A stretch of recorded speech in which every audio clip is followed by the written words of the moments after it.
What's going on, guys? I've been playing around with the RC reception.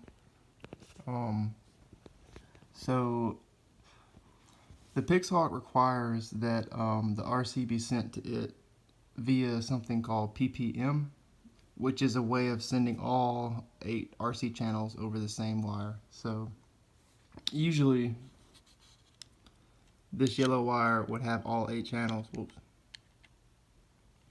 And then you plug it in here, and it would get the power from the Pixhawk once it's plugged up. But for now, I just got it sitting over here. And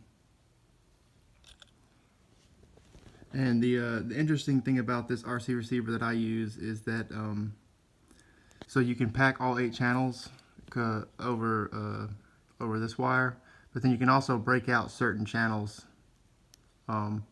as individual PPM channels. So these 3 wires right here, the yellow one being the pitch, then the rudder, the yaw, and then the throttle. And so these are the 3 wires that would typically go to Arduino Uno or Mega.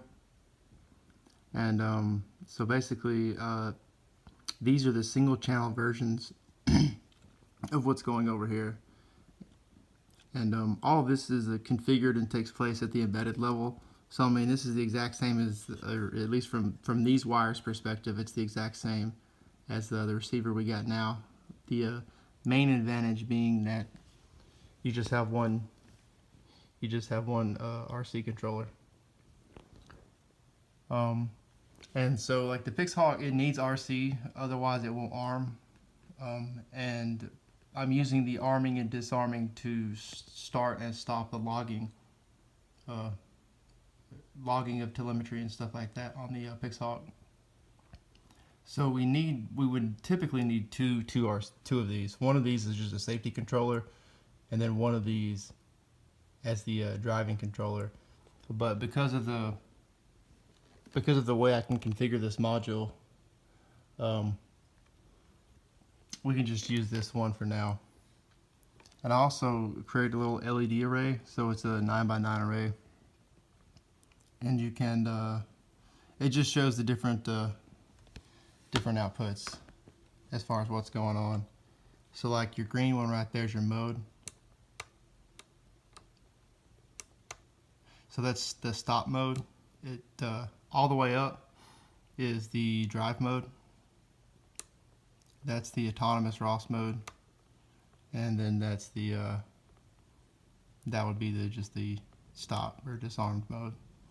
So when it's in the manual drive mode, you'll see that the top 2 LEDs, they'll function in columns. So this is the angular or the turning channel, and this is the linear forward and back channel. So you see that because we're in manual, the blue light basically passes straight to the red light. In auto mode, that doesn't happen. I mean, the blue lights still show you what's going on, but they're not driving the motors. Same thing with the stop mode.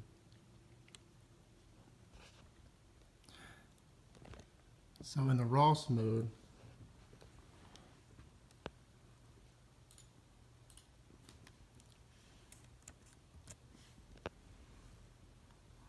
we can say L, comma, A. So this should turn both the lights on, and because we are in autonomous mode, it should get passed to the motors.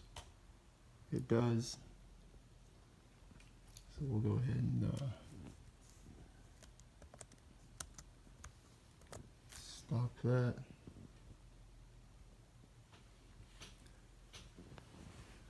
And so that's more or less it.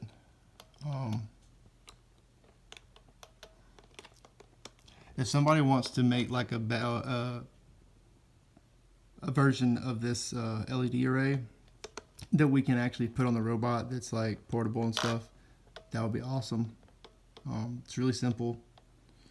Each one of these wires is directly hooked into either a digital high-low sort of deal, or it's hooked into a PWM, the little tilde symbol right there.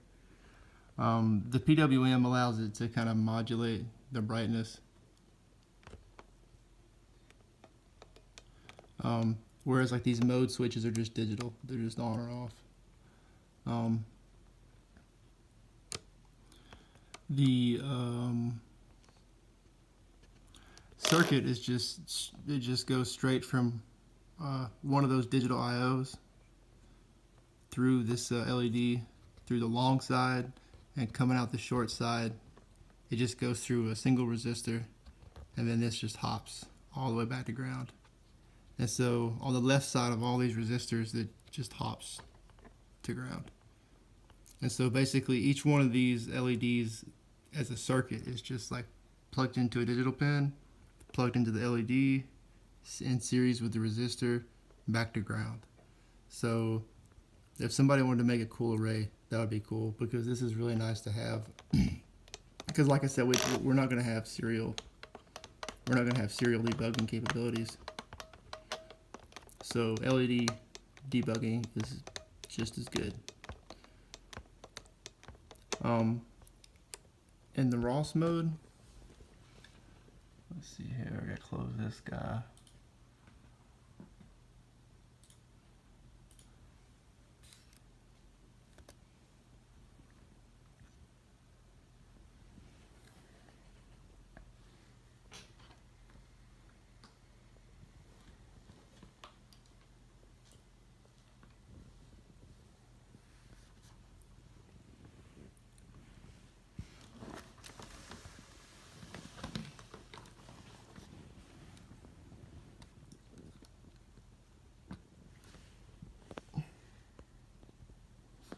Let's see if I can get this to work. Alright, so I got the motor control code fairly safe.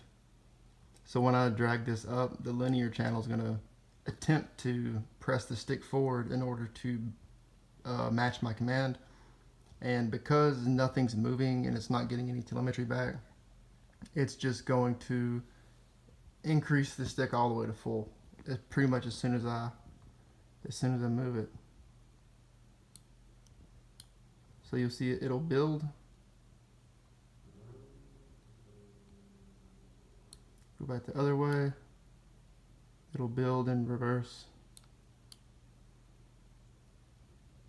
Build in reverse. And so this is basically like if I was telling somebody who was holding an RC controller, hey, drive the robot at this many meters per second, you know, maybe we got tape put on the floor at every meter.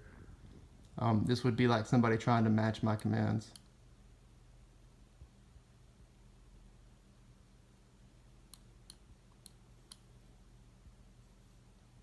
The angular channel works as well.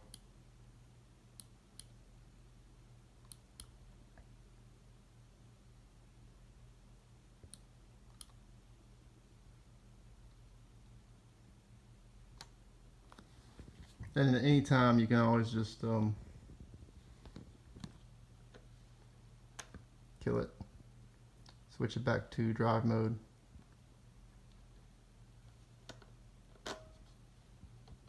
Or switch it to the off mode. Pull it towards you. That way that nothing's going to the motors. But that's pretty much it. I'll take it easy.